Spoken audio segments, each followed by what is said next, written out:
In this training video, we're going to introduce you to the syntax search engine. We're not going to be able to make you a syntax search engine pro, but we're going to at least give you the ability to begin to create your own syntax searches. So let's go to Docs on the main menu, click the menu choice, then go to the right, locate the blue button labeled New, click it, and then locate Syntax Search in the menu and click that menu option. Now let's overview the interface. First, we need to give the document a title. Now, when you do syntax searches, you're usually trying to search for some specific item. That's the title that you should use. Since we're not going to be searching for anything particular, let's call this syntax search training. You can click on the pencil and then type it in, or click on the title name and begin typing. Now, underneath the label, you will see search all passages and then a particular resource. Now, when you're creating syntax searches for the first time, I always recommend that you have a verse in mind that you're trying to search on. If you try searching on the whole Bible, Old or New Testament, you can get a lot of false hits and the searches can take a long time, whether your search was correctly or incorrectly created. So let's say we were searching on Genesis 1:1. We would click all passages. We would type in Genesis 1:1. Then we would choose from the drop-down menu Genesis 1:1. So very important strategy. Find the verse that you're trying to match the syntax with, create your syntax search, and search only that passage. Then if you get back the hit, you've confirmed that you've at least created the search properly. And from there, you can search the rest of the Bible. Now, to the right are the various Hebrew and Greek syntax databases that you can search. I'm going to click on this list. At the time of this video, these are the available syntactical databases you can search. We have the Lexham Syntactic Greek New Testament, the Biblia Hebraica Stuttgartensia WeVu Syntactic Analysis, the Open Text Syntactically Analyzed Greek New Testament Dataset, the Lexham Hebrew Cannellation Analysis Database, the Anderson Forbes Phrase Marker Analysis Dataset, Cascadia Syntax Graphs of the New Testament, Cascadia Syntax Graphs of the Septuagint, Deuterocanon, and Apocrypha. These would be additional books that are normally not part of the Jewish canon. Cascadia Syntax Graphs of the New Testament and the Lexham Syntactic Greek New Testament SPL edition. This last one is identical to the first one. Don't know why they're not side by side. They should be in the list, but nevertheless, they are identical. Now, the first step is to decide if you're going to search Old or New Testament. You cannot search the syntax for the whole Bible. It's only one testament at a time. So since we chose Genesis 1:1, let's choose the Biblia Hebraica Stuttgartensia WeVu Syntactic Analysis. Now, sometimes when you choose a syntactic database at the right, you may see some templates. In this case, it's empty. The templates are essentially search helps. Now, what's really important to understand is how to begin to create a syntax search. Now, I'll be honest with you. If you're going to do this and get into this, you really should have two monitors. One monitor for creating the syntax search, what we're looking at, and a second monitor to look at the actual syntactical database. Most of us don't have the kind of training where we can create a syntactical search in our own imagination. We need to have some guides and helps. So what you want to do is open up this particular syntactical database or the database you want to search. So let's go ahead and open up Biblia Hebraica Stuttgartensia WeVu. So I'm going to go to Logos and open up that resource. Here we are at the Logos tool. Let's click on the library icon and let's just type in WeVu, W-I-V-U. Now in this case, we've got two. We've got this first resource. The one we want is labeled Clause Visualization. You can see the icons are a little bit different color as well. Let's click on the title to open this resource. But your version may look different than mine. I'm going to click on this triangle next to the alpha omega character. The reason mine looks different than yours, if you have this resource, is because I've unchecked a lot of the additional information. Let me go ahead and check the box on all of these so you can see the full information that's included. And now I'm going to left click at the border, hold the left mouse button down, and drag to the left. As you can see, there's a lot of information that's included. Now, how do we read a syntactical graph? Well, first, we look for the Bible verse. There it is. Second, we look for the clause divisions. You can see here the dotted line Here's the next one. So Genesis 1:1 has at least one major clause. If we scroll down, sometimes clause divisions can happen within a verse, like we have here, Genesis 1:2. Now notice that the verses sometimes aren't perfectly aligned to the right. When that happens, just click in the white space and they will move over to the right. This is just a refresh issue, and it's just part of the program. Now we're scrolling down and we still see that there's several clauses in Genesis 1:2. Now let's return to Genesis 1:1. Just as a reminder, sometimes clause divisions can cross verse boundaries as well. So here we are at Genesis 1:1, and we've got a lot of details. If you float your mouse over an item, it highlights it in orange, and down below you can see the label, sentence. That's not very much information, but nevertheless, there it goes. And as you float your mouse to the right over each label, you can see the pop-up at the bottom. Here we have clause, ex-catal, and we get some more details. Here we have phrase, prepositional, time reference. So there's a lot of helpful information in here. For example, here's a prepositional phrase. Now you're going to need this graph to be open in order to construct a syntactical search, because we need this to guide us. So for this training video, we're just going to keep it very simple. We're not going to get into high complex searches. So let's say we want to just look for a particular item. Here we have the word create, pretty straightforward. And the way I like to read the syntax graphs is from right to left. So here's VP. Here it is, a phrase atom verbal. Then we have phrase verbal predicate. And if we follow the line up, we can see how it's connected to the other items. Now, when building a search, we can include all these items if we wanted to. But for this training video, let's keep it real simple. Let's just look for these two combinations. So let's start here with the word create, and let's create our syntax search. We're going to have to go back and forth between these two windows. So now we're back at the syntax search. Let's click the plus item. And you can see here we have word, subphrase, phrase atom, phrase, clause atom, clause, sentence atom, and sentence. So those terms we saw match these. Let's click phrase atom. Now, once you click phrase atom, you notice the window at the right opens. Now, currently all the sections are closed. Now, the first thing you must do and always do is expand the general section and make sure you check the box matching skips levels. Now, if you remember, this was a phrase atom verbal. So let's go to the next section, phrase atom type, and click it. And there's our various options. Let's click verbal. All right, we've clicked the first one. Now, if you remember, to the right was the Hebrew word create. Let's add that to our syntactical search. Since it flowed out of the right, let's click the plus at the right side. And since it's a word, let's click word. Now, notice at the right all the various options that we have. As you can see, there's a lot of information. Remember, step one, click on general. Make sure it says matching skips level. Now, what we want to do is add the lemma, the Hebrew word. To do this, we need to go back to our clause database. Here we are. Now, the easiest way to work with the original language is locate that word, is to right-click on the Hebrew word and choose the lemma. That's the circle icon, and choose text. All right, so we've copied the word into our clipboard. Let's now go back to the syntax search. We'll click word. Now, we want to right-click in the Lexeme box, this first one. So right-click and choose paste, and Logos will try to locate the word for us. It helps to be able to read Hebrew, but if you can't, you can still match the letters pretty easily. Let's click on the first item from the list, and then to add it, we must click the white arrow in the circle at the right. All right, so we have the phrase and we have the word. Let's click the general and make sure it says matching skips level, and it does. Now, when I'm searching for a word, I do like to click highlight this term in results so that's highlighted. Now, this is a very simplistic search. Let's go ahead and click search.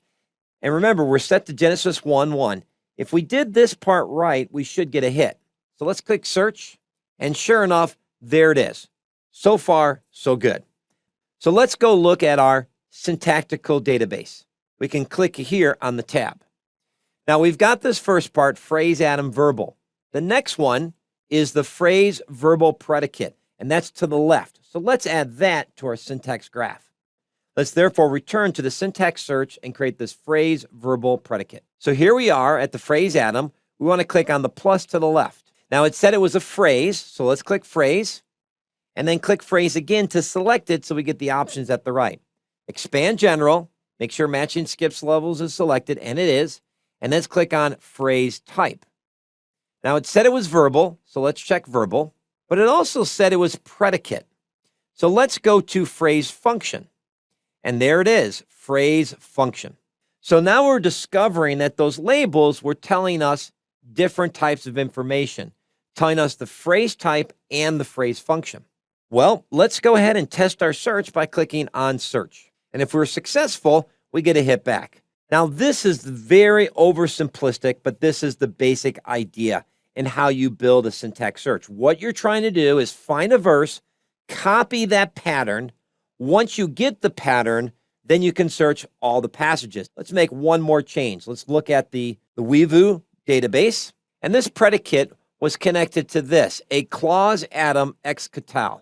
Let's add that to our syntax search. So that's to the left. You may think it's above, but really it is to the left because it's flowing into it. So let's click the plus, and we said it was a clause atom. Let's click clause atom. Click on clause atom again. Click on general, make sure it says matching skips levels. Let's click on clause atom type. It did say it was an excatal. Now what's interesting is we have two of them, one with a big X, one with a little x. So now we need to go back and take a closer look. And look at that, it's a small x. Very helpful. So let's go back to our syntax search and let's choose the small x. Well, let's test the search by clicking search. Great. Notice now more is highlighted. The whole verse, in fact. Let's see why. Let's go back to the search. Well, if we click on excatal, we can see the whole verse being selected, and that was represented by the clause being highlighted in our search. Now let's return to our search. Let's expand this to the whole Old Testament. So we'll click Genesis 1:1. We'll click the X to remove the verse range. Choose all passages because it's going to ignore the New Testament, and that's the first item to click, and that's the easiest one to click since it's the first item in the list. All right, let's go ahead and click on search, and here's our search results. Now, if you can't read Hebrew, this is a problem, but don't worry. You'll notice you have an option right here called Add Versions. Let's go ahead and click that. Type in our favorite translation, NASB 95. Click it once. Then click in the box, press enter once, press enter twice, and now the English translation is added. Now we can see the verses and see if there's a pattern. In the beginning, God created heavens and earth. In the image of God, he created them. As we go through these passages, it looks like almost every one of these, God is the subject of creating. Lift up your eyes on high and see who has created these stars. And it turns out in every instance of this particular construction with create, God is the subject. So this could be a very helpful pattern for us to search at the clause level for how create is used in the Hebrew text. Now let me show you a couple other features in the syntax search. All right, so you get the basic concept of how to build syntactical searches. You should be aware of a couple other features. If you right-click on a word, a menu will appear. You can get access to highlight this term in results, matching skips levels, which should always be checked unless you have a very good reason not to do it. You can cut, you can copy, and you can delete. You can also left-click and drag and reconnect a box to another box. As you can see, I'm moving it, and then the pluses appear. And notice that if I move my mouse over the plus, it disappears. But if I move it in close proximity and release, it will attach itself to that plus. So be aware of that option. I'm going to left click and drag that and put it back where it is. Notice I'm just to the left of the plus at the right, and there you go. Also be aware if you right click on a box that has other items that follow it and you choose delete, you lose all of that. If you make a mistake, don't panic. For PC users, press Control-Z. For Mac users, press Command-Z. Now you have the traditional share option, so you can share with other Logos users in the public, or you can share with your users that are connected to the Faith Life groups. If you click the three dots, notice you can export this. Let's do that. The print export window is open, and now you can print visually what you have constructed. And this can be very helpful. Notice you can save it to a PowerPoint document, which might be helpful if you're showing students how to do this. Now, notice that mine says 2 pages. Let's see what's on page 2. In this case, nothing. So be aware you may get some extra pages. Let's go ahead and click the X to close this window. Up at the top left, there's the Show Details button, and if you click that and turn it off, you get a very simplified look in the syntax search. Let's click Show Details. Now let's click on Word and look at a few more options. Besides text lemma, you can do morphology. So just click in the box, type the @ symbol, and whatever database you're using, you'll get access to the morphological data. Again, every syntactical database has different options, so they're going to look different, and the information can change from one level to the next. So these are the features that are accessible at the word level. If I go to phrase atom, I've got different options. You can see phrase, atom relation, and determination. So every level is going to have more or less choices. I do want to scroll to one other section that you're going to see almost in every section, and that is the agreement. So let's click and expand agreement and scroll down. Notice we can add a rule. So I'll click add rule. Now, this is pretty handy, and what it allows you to do is make things agree or disagree. Now, why would you do this? Let's click part of speech. Now, when we click part of speech, notice all the options that came up. So what this is telling us is that if we want to add another word, we can make them agree based on these different levels of information. We can make them agree on the part of speech or disagree, person, number, gender, etc. And again, this data will change based on the Greek and the Hebrew and the syntactical database you're using. So let's go back to our syntactical database. Now, before we go back to the syntax search, we need to understand where to connect this. Notice that it's flowing out of ultimately the ex-catal. All right, so let's add this next section. How do we do this? Do we begin with the Hebrew word, or do we begin with over here at the left with these different constructions? Since we've already started our search, it makes more sense to build off of this one, ex-catal, since it's already there. So the item that flows out of ex-catal for this one is phrase nominal subject. Let's go back to the syntax search and add phrase nominal subject. All right, so let's click the plus here, and we'll choose phrase. Now notice what happened. It put it underneath, almost completely separate. That's not really flowing out of clause atom, so that's not going to be good. So let's press Control-Z to undo that. Let's put it right here because that intuitively looks like it's flowing out of the clause atom. We'll choose phrase, but look what happened. It put it between the clause atom and the second phrase. We don't want that option. So the third option is to put it underneath so that it's in parallel to this particular item. So let's click plus and choose phrase. And that's what we're looking for. So this will take a little practice to get used to this, but I think you're getting the hang of it. Now let's click phrase, and what we're looking for is nominal subject. So let's expand phrase, locate nominal, and check it. So under phrase type, we choose nominal, but we have to do subject. So let's scroll down and look for subject. I don't see it till here to the second level core arguments. So let's check subject, and we're good to go. Now make sure we scroll up, and it says under general, matching skips levels. Let's go back to our syntactical database. So we have phrase nominal subject. The next one flowing out of that is phrase atom nominal. Let's go back to our syntax search. Now we can click to the right of our new box. Let's click on the plus to the right of the box and choose phrase atom. Click phrase atom, and if you remember, it was nominal. So let's check the box. Check under general, matching skips level. All right, our second box is added. Let's go back to our syntactical database. All right, we're ready to add Elohims. All right, let's right-click on the Hebrew word, locate the circle icon, and click at the right, copy reference text. Now, if you right-click on the Hebrew word and you don't see the lemma icon, then you've right-clicked on the wrong word, so just be aware of that. All right, let's go back to our syntax search. Let's click on the plus to the right. Since we're doing a word, let's click on word. Make sure under general, matching skips levels is selected. Expand the lemma section and choose that first one, lexeme, and right-click and paste.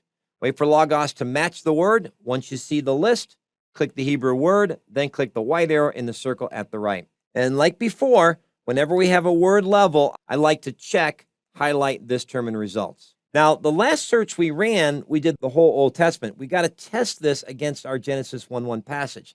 So let's click all passages, and once again, type in Genesis 1:1 and choose save.